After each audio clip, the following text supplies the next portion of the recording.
Morning students, and welcome to the new topic, that is parasitic adaptations in helminths. यानी आज हम एक new topic शुरुआत करने जा रहे हैं, वो है परजीवी और परजीविता, यानी पैरासाइट एंड पैरासाइटिज्म। इस टॉपिक में कई सारी सब हेडिंग्स होते हैं, वो हम पढ़ेंगे एक एक करके। सबसे पहले देखें पैरासाइट क्या है। ये एक्चुअली ये उत्पत्ति जो है ग्रीक भाषा से हुई है। दैट मीन्स दो शब्द हैं इसमें। पैरा का मतलब है बिसाइड, साइटोस का मतलब है भोजन। पैरासाइटोस से हुई है, जिसका अर्थ है एक जीव का अन्य जीव से भोजन प्राप्त करना। अतः जो पैरासाइट है की परिभाषा इस प्रकार की जा सकती है, जैसे ऐसी जाति हैं जिसके सदस्य अपने अस्तित्व को बनाए रखने के लिए कि अन्य जाति के सदस्यों, जिन्हें हम होस्ट कहते हैं, उस पर निर्भर करते हैं और जीवन भर जैविक एवं आवासीय रूप से उनके साथ संबंध बनाए रखते हैं, जो भी परजीवी या पैरासाइट कहते हैं। यानी for food and shelter they depend on the host, उसके साथ संबंध बनाए रखते हैं। परजीवी और उनके जो होस्ट है, इनके आपस में एक रिलेशन होता है, पारस्परिक संबंध को हम पैरासाइटिज्म कहते हैं। यानी the relation between the parasite and host, that is the parasitism. Okay, यानी पैरासाइट यानी इन दोनों का जो इंटर रिलेशनशिप है, पैरासाइट एवं होस्ट, उसको हम क्या कहते हैं? पैरासाइटिज्म कहते हैं। ओके, यानी दो जीवों में परस्पर ऐसा संबंध होता है जिनमें एक दूसरे के जीव के शरीर के अंदर या बाहर अस्थायी रूप से रहते हैं, उसी के अपना संपूर्ण या आंशिक भोजन प्राप्त करता है, और इनके इस पारंपरिक संबंध को हम परजीविता कहते हैं। Okay, now that is the next, that is different types of parasites.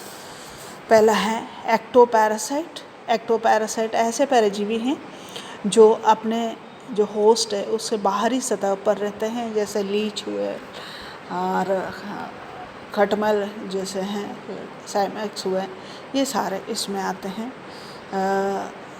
Lyase et cetera. Now the endoparasites, second है एंडोपैरासाइट। एंडोपैरासाइट्स में है जो परपोषी या फिर परजीवी इसके होस्ट के शरीर के अंदर या आहार नाल या ब्लड वेसल्स या टिश्यूज़ होते हैं या कोशिका होते हैं, इनके अंदर रहते हैं। जैसे प्रोटोजोएंस में अधिकतर आपको पता है प्लाज्मोडियम एंड अमीबा, ओके, और मोनोसिस्टिस, ये सारे एंडोपैरासाइट्स में होते हैं। और पैथोजेनिक पैरासाइट्स, थर्ड है पैथोजेनिक पैरासाइट्स, और ऐसे परजीवी जो कुछ इनके लक्षणों के अलावा किसी रोग की दशा उत्पन्न नहीं करते हैं, जिसके अलावा कुछ परजीवी जो हैं या कुछ जो पैरासाइट्स होते हैं वो मनुष्य एवं अन्य जंतुओं में रोग उत्पन्न करते हैं, डिजीज उत्पन्न करते हैं। ऐसे परजीवी को हम रोगजनक परजीवी को भी कहते हैं, जो कि सारे हैं, जैसे प्लाज्मोडियम है, मोनोसिस्टिस है, लिशमीनिया है, ये सारे पैथोजेनिक पैरासाइट्स में आते हैं। नाउ नेक्स्ट है that is a host specificity, परपोषी विशिष्टता। या परजीवी में जो होस्ट विशिष्टता के प्रकार से विकास से संबंधित दो सामान्य जो प्रवृत्तियाँ देखी जाती है। कुछ परजीवी अनेक प्रकार के परपोषियों पर सफलतापूर्वक परजीवी रह सकते हैं, लेकिन कुछ परजीवी केवल जो विशेष प्रकार के हैं, स्पेसिफिक प्रकार के होस्ट पर ही जो हैं सीमित रह सकते हैं। नेक्स्ट है ट्रांसमिशन में है जो परजीवी हैं जो होस्ट को संक्रमित करने की विभिन्न रीतियाँ अपनाते हैं। एक परपोषी से या दूसरे परपोषी में सीधे संपर्क विधि द्वारा स्थानांतरित होते हैं, यानी एक होस्ट से दूसरे होस्ट से डायरेक्ट चले जाते हैं, या कुछ जो है सिस्ट बनाकर या पुटी जो है या जल के द्वारा या भोजन के द्वारा स्थानांतरित, कुछ जातियाँ अपने विशेष जो इन्वर्टिब्रेट वाहक के द्वारा भी पारगमन करती हैं। Okay, now special characteristics of the parasites, special characteristics होते हैं ऑफ द पैरासाइट्स, यानी इनमें पहला है ऑब्लिगेटरी पैरासाइट्स, जो अर्थात ये जो पैरासाइट्स होते हैं कि अपने जीवित रखने के लिए अपने परिवेशियों पर ही निर्भर करते हैं, यानी they are unable to live without this host, host के सिवा, होस्ट के अलावा ये जीवित रह नहीं सकते हैं। दूसरा है परपोषी विशिष्टता प्रकट करने हैं, अर्थात ये निश्चित प्रकार के परपोषी होस्ट में ही रहते हैं।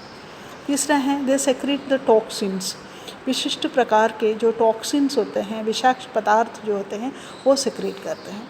और चौथा है ये अपना जो है जीवन चक्र एक या एक से अधिक परपोषियों में पूर्ण करते हैं। Now the next subheading we can say the parasitic adaptation. Parasitic adaptation में आप देखें, पैरासिटिक अडाप्टेशन में है सबसे पहले देखें अनुकूलता अडाप्टेशंस, किसी जीव का अपने जो एनवायरनमेंट के उपयुक्त होना अनुकूलता कहलाता है, यानी एनवायरनमेंट के अनुसार उस शरीर को ढलना या उसके अंदर अडाप्टेशन जो पाया जाता है उसको हम अडाप्टेशन, यही वह विशेषता है जिसके फलस्वरूप एक सजीव और पर्यावरण के बीच उचित एवं सुविधाजनक आकारी मॉर्फोलॉजिकल एंड फंक्शनल सहसंबंध स्थापित होता है। Now next the parasitic adaptations. Parasitic adaptations में देखें कि पैरासिटिक अडाप्टेशंस में या परजीवी अनुकूलता है, परजीवी जो हैं अधिकतर परजीवी के रूप में यहाँ हम डिस्कस करते हैं, जैसे फ्लैटवर्म्स है, ट्रिमेटोड है, सिस्टोड है, इस तरह की जो परजीवी आते हैं। इसमें परजीवी जीवन के अनुसार परजीवी के शरीर में दो प्रकार की मेन अनुकूलता है या अडाप्टेशन होते हैं, वो है degeneration of the organs and दूसरा विशिष्ट अंगों की विकास, डिजनरेशन ऑफ द ऑर्गन्स यानी अंगों का अपहासन, और दूसरा है development of the specific organs. इनमें पहला जो डिजनरेशन ऑफ द ऑर्गन्स में कुछ परजीवी या पैरासाइट के जीवन में कुछ अंगों का उपयोगिता नहीं होती हैं तो वो अंग लुप्त हो जाते हैं या एक्सटिंक्ट हो जाते हैं, जैसे प्रचलन या लोकोमोशन के जो अंग होते हैं, रेस्पिरेशन के अंग, पोषण के अंग, तंत्रिका संवेदी अंग, पेशी तंत्र एक्सेट्रा। बट दूसरे ये हैं development of the specific organs, कुछ जो अंगों की उपयोगिता अधिक होती है और इनमें उनका विकास ज़्यादा होता है, जैसे सुरक्षात्मक शरीर आवरण, एडहेसिव ऑर्गन्स और well developed reproductive system. Okay, और इसमें जो सिस्टम में है जैसे देखो नेक्स्ट मॉर्फोलॉजिकल अडाप्टेशंस, इसमें है मॉर्फोलॉजिकल अडाप्टेशंस में सबसे पहले दिए हैं that is the body organs. Body organs में देखिए आप शरीर पर एक टेगुमेंट या कवरिंग के रूप में कभी कभी शल्क भी पाए जाते हैं या परजीवी को उचित सुरक्षा प्रदान करते हैं। ये भी संभव है कि मोटे जीवद्रव्य स्तर का इनको बनाने के लिए मिशन के कोशिकाओं द्वारा निरंतर नवीकरण होता रहता है, जैसे ये मैंने यहाँ दिखा रखा है क्यूटिकल एंड स्पाइन्यूल्स का बेसमेंट मेम्ब्रेन के ऊपर जो स्पिन्यूल्स एवं क्यूटिकल्स का डेवलपमेंट होना। देखें आप ये जो है इस तरह के जो पैरासाइट्स होते हैं उन पैरासाइट्स के बॉडी टेगुमेंट के ऊपर इस तरह से डेवलपमेंट होता है जो कि इसका प्रोटेक्शन होता है, नवीकरण भी होता है इसी तरह से। और नेक्स्ट जो है it is organs of adhesion. Organs of adhesion जैसे सक्कर्स जो हैं टीनिया सोलियम हो, उनके शरीर में सक्कर्स हो या हुक हो, उन स्पाइन्स के डेवलपमेंट होता है। इस कार्य के लिए जो चपटे कृमि है इनमें यानी फ्लैटवर्म्स, देखिए चपटे कृमि जो है स्कॉलस के टीनिया सोलियम, इनके शरीर के ऊपर रोस्ट्रोमल के ऊपर 2 rows ऑफ हुक्स, ये देखो रूप से स्मॉल हुक है, इसका डेवलपमेंट हो जाता है यानी एडहेशन के लिए।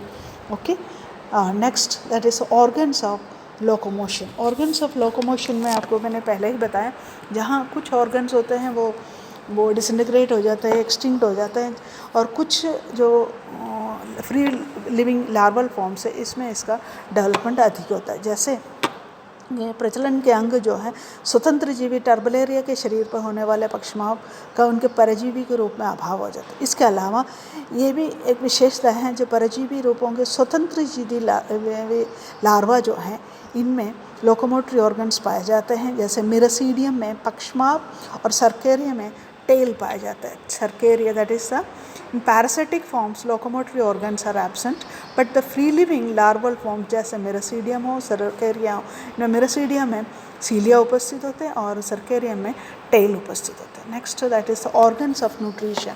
ऑर्गन्स ऑफ न्यूट्रिशन या ट्रोफिक ऑर्गन्स जो हैं,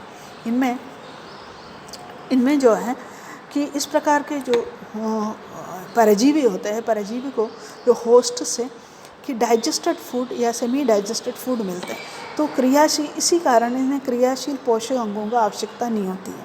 जैसे ट्रिमेटोड में एक इनकम्प्लीट आहार नाल पाए जाते हैं या चूसने के लिए एक चूषक ग्रसनी पाए जाते हैं. मुक्तजीवी टर्बलेरिया में बाहर की ओर को उलटने वाली यह फैरिंग्स होती है, प्रोट्रूसिबल फैरिंग्स जो है वो पाए जाते हैं परजीवी में, जो परजीवी में नहीं होती, क्योंकि इस प्रकार जो है शिकार को पकड़ने का कार्य ये नहीं करता. बट सस्टोडो में परजीवी अपने परपोषी के पचे हुए भोजन को डुबा रहकर उनका सीधा शोषण करते हैं, इसलिए फीता कृमियों में आहार नाल का अभाव होता है. ओके, तो डायरेक्ट सिस्टोड्स के अंदर डायरेक्ट अब्जॉर्प्शन होता है. नेक्स्ट है न्यूरोसेक्रेटरी सिस्टम. न्यूरोसेक्रेटरी सिस्टम में या तंत्रिका संवेदी अंगों में कि ये स्टिमुलस के प्रति तीव्र एवं दक्ष अनुक्रिया, स्वतंत्र एवं सक्रिय जीवन से संबंधित होती है. तो सुरक्षित पर्यावरण में शांत परजीवी जीवन से इसका कोई संबंध नहीं होता. यही कारण जो परजीवी जंतुओं में तंत्रिका तंत्र अत्यंत समानित या रिड्यूस्ड होता है, या ज्ञानेंद्रिय जो सेंस ऑर्गन्स होते हैं इनके अभाव होता है. बट जो मिरसीडियम जो स्वतंत्र जीवी है, इनमें आई स्पॉट पाए जाते हैं. मिरसीडियम and reduced type of nervous system is in the case of the parasites, but in Miracidium free living larva you can see the eye spot. Now the reproductive system में ये मैंने कुछ आपको पहले टॉपिक में स्टार्टिंग में कहा था कि कुछ ऑर्गन्स का वेल डेवलप्ड ऑर्गन्स होते हैं, तो उन वेल डेवलप्ड ऑर्गन्स के अंदर रिप्रोडक्टिव सिस्टम भी होते हैं. ओके, तो जनन अंग, तो हेलमिंद परजीवी प्राणियों में जो तंत्र सबसे अधिक विकसित होता है वो अंडे की उत्पत्ति के लिए आवश्यकता की पूर्ति के लिए भलीभांति विकसित हो जाता है. तो सिस्टोसोमा के समान कुछ अपवादों को छोड़कर जो परजीवी चपटे कृमि उभयलिंगाश्रय या मोनेशियस या हर्माफ्रोडाइट होते हैं. तो परजीवी या पैरासाइट्स के लिए जो हर्माफ्रोडाइटिज्म विशिष्ट प्रकार लाभदायक होती है, क्योंकि इसमें कम से कम जंतु रह जाने पर भी मैथुन क्रिया निश्चित रूप से होती है. इसके दोनों ही जंतु अंडे देते हैं. इस प्रकार जनन की दर दोगुनी हो जाती है और दूसरी साथी के बिना भी ये पैरासाइट संतान उत्पन्न कर सकते हैं. टेस्टोडो में जनन तंत्र और रिप्रोडक्टिव ऑर्गन्स और भी विकसित होता है. जैसे टीनिया सोलियम में कि मेल एवं फीमेल जननांगों का एक कंप्लीट पार्ट समुच्चय होता है, और इसी तरह से एक अंड पूर्ण देह खंड में गर्भाशय के लिए पर्याप्त स्थान बनाने के लिए विशेष सभी जननांग हासिल हो जाते हैं, क्योंकि इस अवस्था में गर्भाशय अधिक से अधिक अंडों को धारण करने हेतु अत्यंत लंबा एवं शाखित हो जाता है. ओके, रिप्रोडक्टिव ऑर्गन्स मोनिंजिया में डाइफिलिडियम एग्जाम्पल्स में मैंने दिया Taenia solium, Moniezia and Diphyllidium. Now the physiological adaptations में जो डेवलपमेंट होता है वो है, पहला है सुरक्षात्मक यांत्रिक यानी प्रोटेक्टिव मैकेनिज्म. इनमें जो आहार नाल परजीवियों के आहार नाल जो है पाचक रसों के से बचाने के लिए इनके अंदर एक स्पेशल मैकेनिज्म पाया जाता है. जैसे फ्लैट वर्म्स के अंदर इस कार्य को पूरा करने के लिए आहार नाल की भित्ति को अधिक श्लेष्मा यानी म्यूकस लेयर सक्रिएट करते हैं, उत्तेजित करते हैं, जिससे परजीवी के चारों ओर एक सुरक्षात्मक यानी प्रोटेक्टिव आवरण बन जाता है.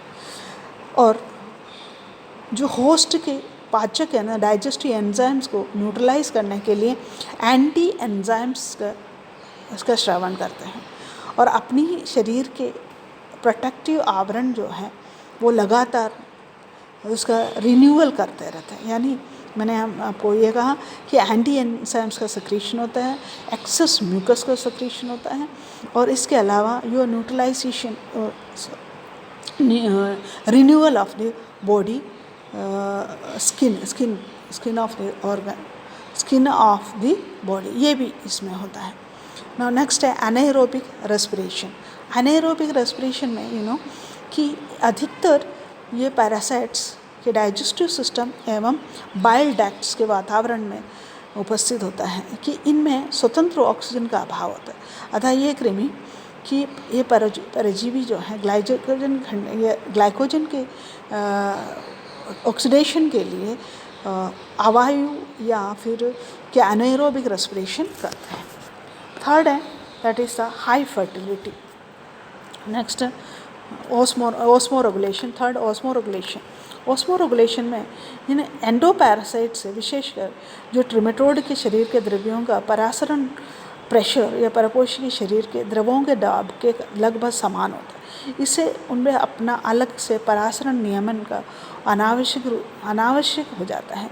परंतु जो इंटेस्टाइनल फ्लैटवर्म्स है, जो ऑस्मोटिव प्रेशर कुछ अधिक होता है, कृमियों में ऑस्मोटिव प्रेशर कुछ अधिक होता है। इससे परजीवी को जो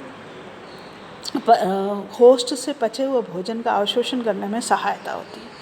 fourth one high fertility. High fertility में कि एक परजीवी द्वारा उत्पन्न किए गए अंडों का अनिश्चित भविष्य का सामना करना पड़ता है। जो कॉम्प्लेक्स लाइफ साइकिल से गुजरते हुए इनके संतान कितनी ही बाधाओं का सामना करती है, जिसके रिजल्ट उत्पन्न किए कुल अंडों में से बहुत ही कम वयस्क अवस्था में प्राप्त हो पाते हैं। जाति के अस्तित्व को ही समाप्त कर देने वाली इस खतरे का समुचित रूप से मुकाबला करने के लिए परजीवी अपने जीवन काल में लाखों अंडे उत्पन्न करता है। इसीलिए चपटे कृमियों का जननांग इतना आवश्यक पूर्ति के लिए पूरी तरह विकसित होता है। कुछ चपटे कृमियों में जीवन चक्र का अतिरिक्त गुण अवस्थाओं का कारण संतान में और अधिक वृद्धि हो जाती है। जो लिवर फ्लू के एक अकेले मेरेसिडियम से कई सर्केरिया के विकास होता है। इसी तरह से एकाइनस कोकस के अकेले एक हेक्साकान से कई स्कॉलस का निर्माण होता है, जिनमें से प्रत्येक एक समर्थ फीताकृमि के रूप में उपस्थित होता है। ओके, तो ये टॉपिक जो है आपके है फर्स्ट पेपर के ही हैं। ये टॉपिक आप लर्न कर लें अच्छी तरह से। ओके।